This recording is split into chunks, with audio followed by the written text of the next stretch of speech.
In 1945, a Japanese engineer stood in front of a room full of his colleagues and presented an invention he had spent 2 years building in secret. The room went silent. Then the laughter started. The device did not work. It overheated within minutes. The rice it was supposed to cook came out completely inedible. His colleagues called it the most embarrassing technical failure they had ever witnessed.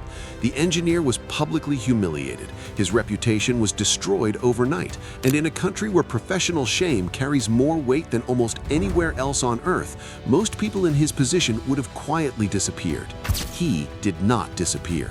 Within 3 years, that same disgraced engineer had co-founded a company that would go on to create the Walkman, the PlayStation, the Blu-ray disc, and some of the most iconic consumer electronics in human history.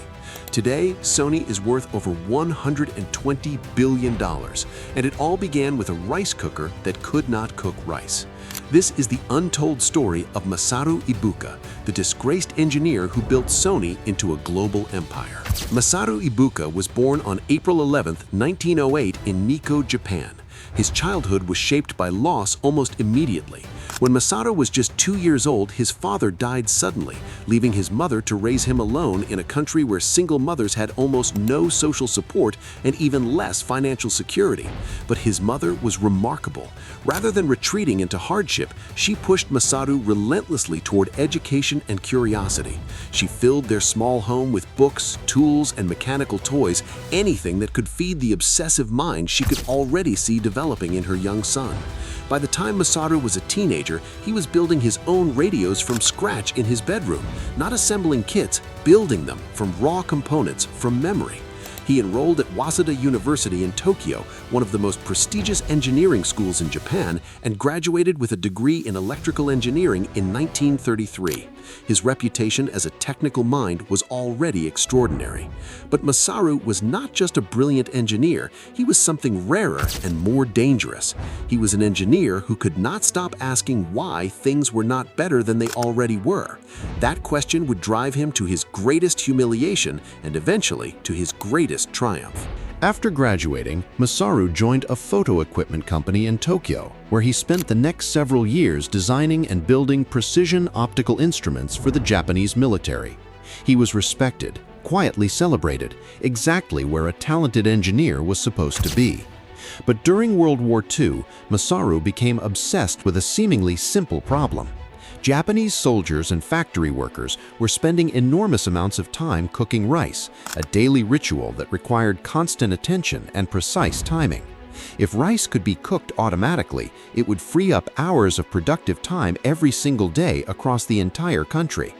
Masaru believed he could solve it. He worked in secret for nearly 2 years, testing hundreds of combinations of electrical coils, heating elements, temperatures, and timings.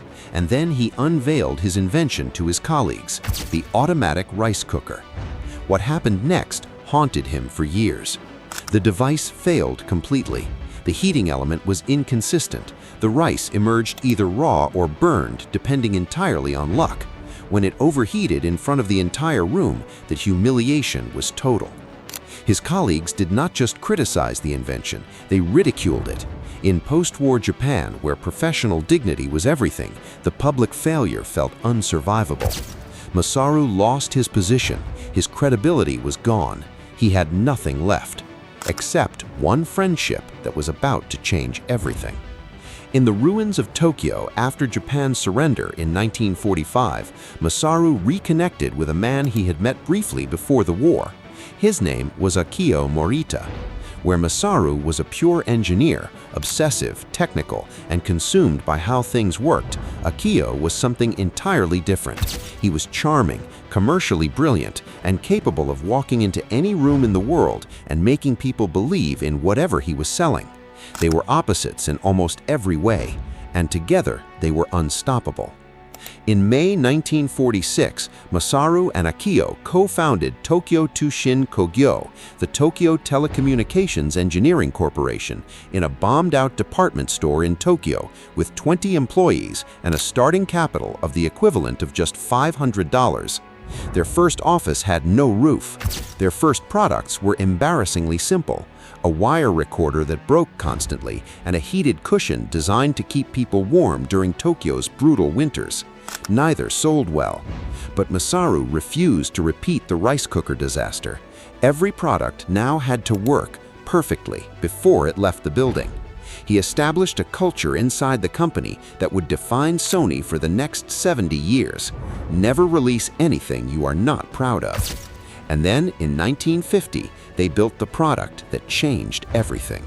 In 1950, Masaru and his team completed Japan's first magnetic tape recorder, the Type G. It was enormous. It weighed over 35 kilograms. It cost the equivalent of several months of an average Japanese salary. Nobody bought it. But Masaru did not give up. He studied who actually needed it and discovered that Japanese courts were desperate for accurate transcription devices. He personally walked the Type G into courtrooms across Tokyo and demonstrated it himself. The courts bought every unit he could produce. It was a small victory, but it taught Masaru something he never forgot. A great product placed in front of the wrong customer is worthless.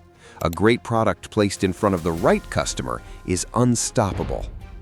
Then, in 1954, Masaru traveled to the United States and visited Western Electric, the company that had just invented a small device called the Transistor. He paid $25,000 for the license to use it. Everyone told him he was wasting money on technology nobody understood yet. Masaru went home and immediately began building the world's first transistor radio. In 1955, Sony, now renamed from its impossible-to-pronounce Japanese name, released the TR-55, Japan's first commercially produced transistor radio. It was small, it was affordable, it fit in your pocket. The world had never seen anything like it. Orders flooded in from across Japan, and then from America, and then from everywhere. Sony had arrived. What followed over the next 4 decades was one of the extraordinary runs of innovation in the history of consumer electronics. In 1968, Sony released the Trinitron color television, a display technology so far ahead of its competitors that it won an Emmy Award, the only consumer product ever to do so. In 1979, Masaru and Akio released the product that defined a generation, the Sony Walkman. Everyone told them it would fail. Nobody would pay for a device that could only play music and not record it. Market research said consumers did not want it. The sales team refused to promote it. Sony released it anyway. Within 2 years, the Walkman had sold 50 million units worldwide and permanently changed the way human beings related to music.